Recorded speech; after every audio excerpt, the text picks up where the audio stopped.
आज के मुख्य अतिथि पंडित विनोद शर्मा, कृपया अपने पंडाल में आकर सीटों पर स्थान लें। पंडित विनोद शर्मा जी हमारे बीच पहुंच चुके हैं। मैं चाहूंगा कि आप जोरदार तालियों से एक बार उनका स्वागत करें।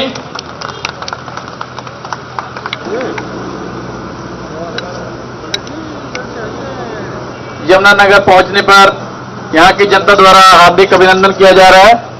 मैं यहां पे आए हुए सभी मेहमान का उनकी तरफ से हार्दिक अभिनंदन करता हूं, स्वागत करता हूं। पहले कार्यालय उद्घाटन की रस्म की जाएगी। पंडित विनोद शर्मा जिंदाबाद, पंडित विनोद शर्मा जिंदाबाद। रिबन काट के कार्यालय का उद्घाटन करते हुए एक बार जोरदार तालियां।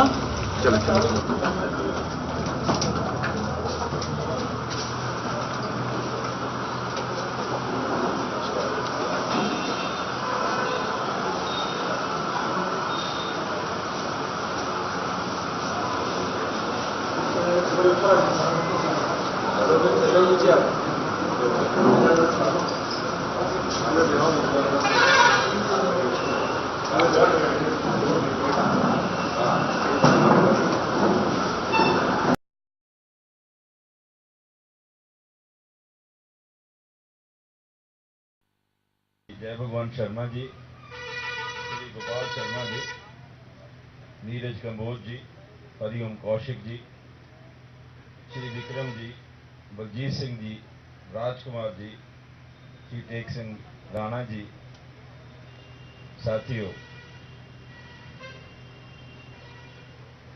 आज जो उद्घाटन हमने दफ्तर का किया है उसके बारे में गोपाल शर्मा जी ने बहुत तफसील से आपसे बात की। मैं तो उनकी स्पीच से बहुत प्रभावित हुआ हूं। बड़े अच्छे विचारों को के पढ़े लिखे हमारे साथी हैं, लेकिन 2-3 बार जब उन्होंने कहा जो पीछे की लाइन में खड़ा वो व्यक्ति है, मैं देखता रहा गोपाल जी, मुझे पीछे कोई खड़ा ही नहीं मिला।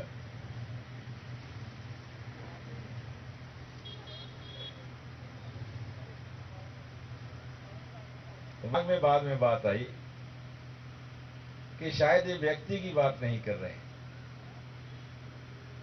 ये इस पिछड़े हुए सबसे पीछे रहे हुए क्षेत्र की बात कर रहे हैं। ये क्षेत्र इतना पिछड़ा हुआ है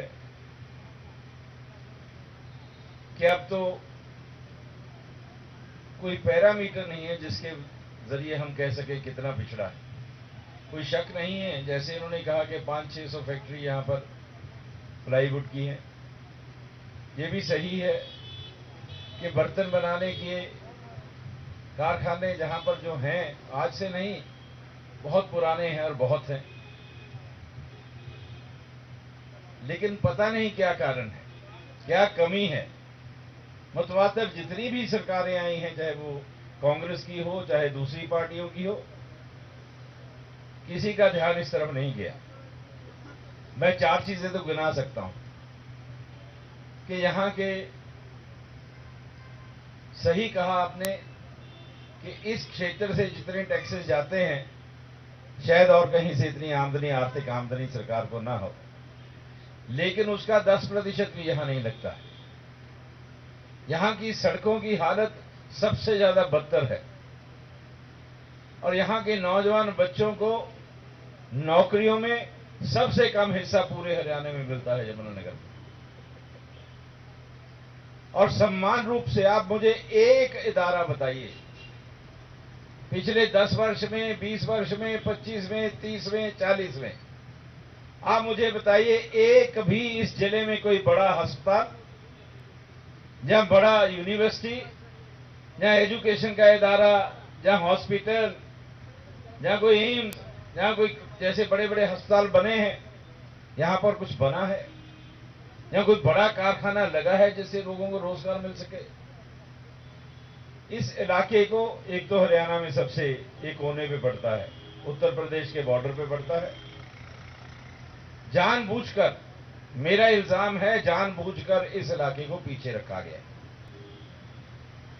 और अफसोस की बात है कि हम सब जानते हैं, आप खास तौर पर जानते हैं, गोपाल जी उससे भी खास तौर पर जानते हैं। ये नहीं है कि इल्म नहीं है, पूरा इल्म है, नॉलेज है, पता है कि पीछे रखा गया है, लेकिन आवाज कोई नहीं उठाता है। यहां सिर्फ यही आवाज उठाते हैं, हम पीछे रह गए हैं। किसी ने इस नाइंसाफी के खिलाफ कभी आवाज नहीं उठाई। क्या कारण है? क्यों यहां के बच्चों को नौकरियां नहीं मिलती? क्या उनमें कोई काबिलियत कम है? ऐसी बात नहीं है, उनमें भी काबिलियत है। लेकिन जब काबिलियत की बात आती है, नौकरियों के वक्त जब इंटरव्यू के जरिए किसी व्यक्ति को नंबर देने का अधिकार दिया जाता है, जो डिस्क्रिशनरी रूप में किसी को 2 नंबर दे सकता है, किसी को 24 दे सकता है, तो नौकरी सही बच्चों के हाथ में नहीं जाती।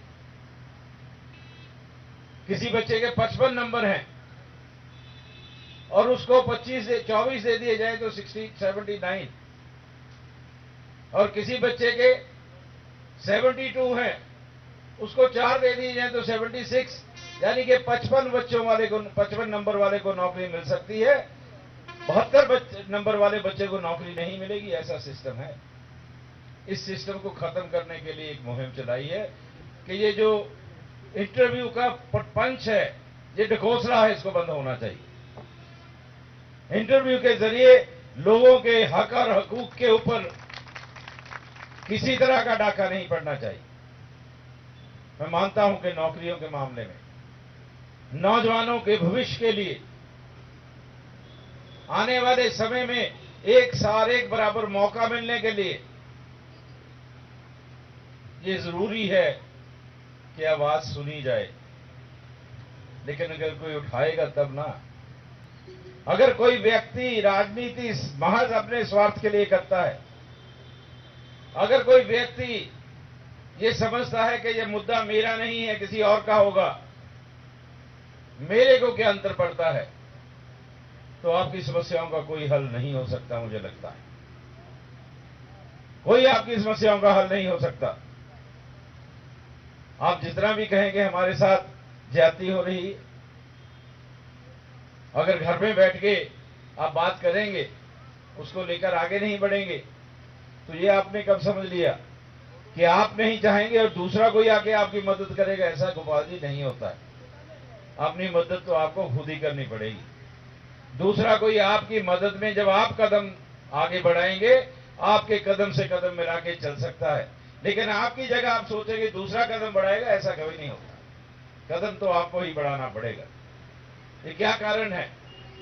आपको सोचना पड़ेगा कि इतना अच्छा जिला, इतने मेहनती लोग, इतने अच्छे व्यापारी, इतने अच्छे मेहनत का किसान, फिर आप पीछे क्यों? जमीन जरखेज है, व्यापार अच्छा है, आप मेहनत करते हैं, ईमानदारी से आगे बढ़ते हैं, फिर आप पीछे क्यों हैं? Will to fight, to call a spade, to march forward with a resolve. आप भूल गए हैं कि हमें आगे बढ़ने के लिए एक संकल्प लेना है।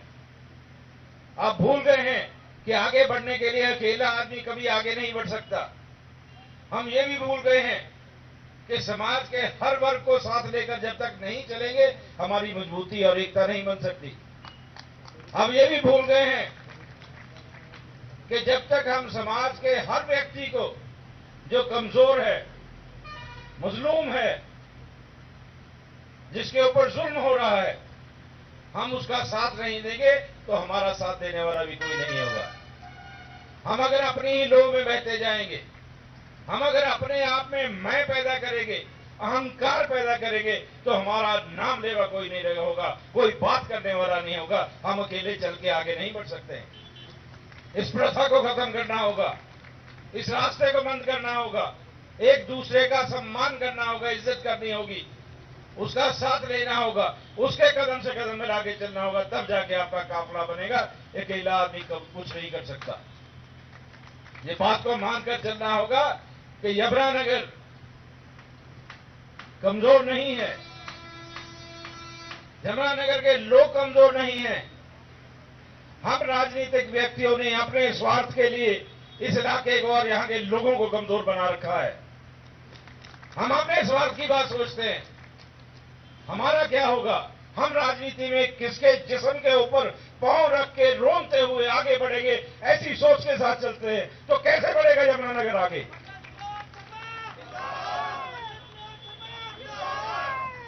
बदलाव लाना होगा, अपने आप के ऊपर विचार करना होगा, अपने से पहले दूसरे को देखना होगा।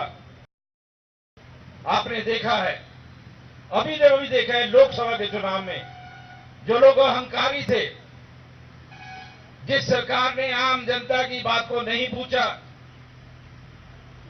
आपसे मैं एक ही प्रश्न करता हूं, आपके यहां अपने का 600 इंडस्ट्री है, 500 बर्तनों की है, दुकानें हैं, बड़ा यमुनानगर शहर है, जगाधरी यमुनानगर बहुत बड़ा शहर है, बिजली आती है,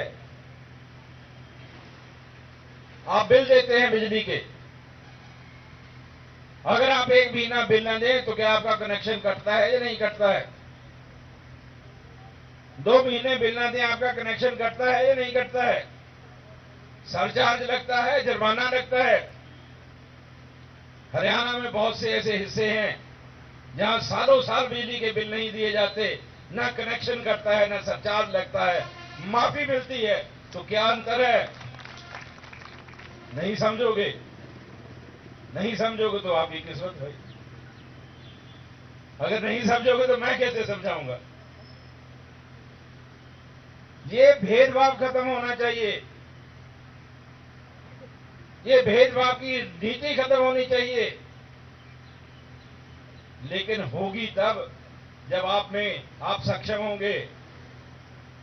ये सत्ता है, ये ताकत और राजनीतिक ताकत की बात है, घर बैठे नहीं मिला करती। आप सोचेंगे सोफे पे बैठ के हेलो हाय हाय बाय करके आपको ताकत मिलेगी। संघर्ष करना पड़ेगा। अगर संघर्ष करने के लिए तैयार हो तो आगे बढ़ने का मौका मिलेगा। अगर संघर्ष करने के लिए तैयार नहीं हो, ना आपका कोई साथ देगा, ना आपके साथ चलेगा, ना आगे चलेगा, ना पीछे चलेगा। संघर्ष की आदत डालनी पड़ेगी। संघर्ष करोगे, रास्ता प्रशस्त होगा, लक्ष्य मिलेगा, मंजिल मिलेगी। कोई दुनिया की ताकत जब आप अकेले नहीं, इकट्ठे होकर एक संकल्प लेकर, किसी मुद्दे को लेकर, अपने भविष्य को लेकर आगे बढ़ेंगे, जैसे हमारे नौजवान बच्चों का भविष्य है, कोई ताकत आपको रोक नहीं सकती। आप चलिए, मैं आपका साथ देने को तैयार हूं, आपके कदम से कदम मिलाकर चलने को तैयार हूं, लेकिन चलना आपको ही पड़ेगा। धन्यवाद, जय हिंद।